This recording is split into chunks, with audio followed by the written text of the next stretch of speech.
C'est superbe, on a eu des commentaires de tout le monde sur le côté spectaculaire de la régate de dimanche, là. Et manifestement, on sent que l'équipe est en train de monter en pression et en niveau. C'est ce qu'on espérait, mais c'est mieux que de l'espoir, puisque c'est en train de se concrétiser.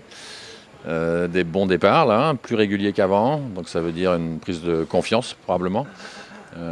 En perf, on n'est pas encore au point dans les voiles de brise, parce qu'on doit les changer, mais on a bien vu hier dans les manches de petit temps et de médium que le dernier FOC qui a été fait par incidence répond à tous nos espoirs. Donc j'ai l'impression que ça, il n'y a qu'à regarder le visage des gars, et ils sont bien dedans, quoi.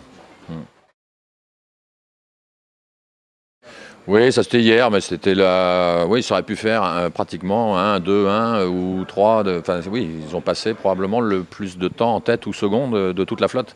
Ça ne sert à rien de le dire, vu qu'à la fin, ils passent de 1 à 7 en même pas 5 minutes sur la fin.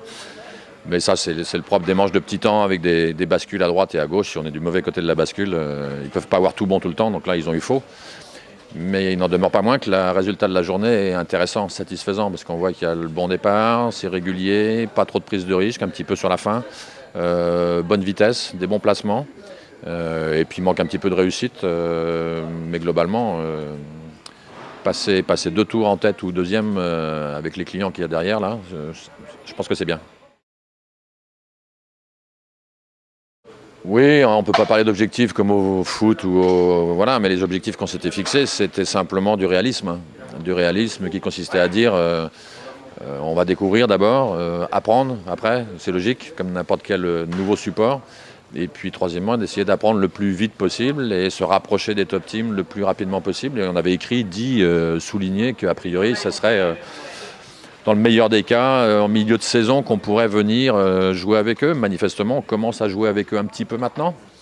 On a de moins en moins d'excuses, parce que le temps de différence d'entraînement existe toujours, mais il est de moins en moins important. On le voit bien dans la brise, par contre, c'est que là, clairement, les 2 racks qui sont entraînés à San Francisco se vont comme des avions. Ils maîtrisent très très bien.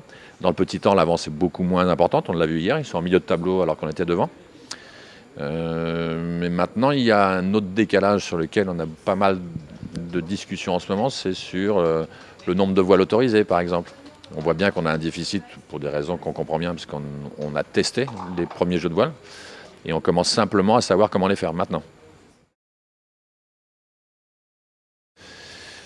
Sur la partie montage financier économique, on l'a dit aussi, en fait on essaye de dire ce qu'on va faire et de faire ce qu'on dit depuis le début.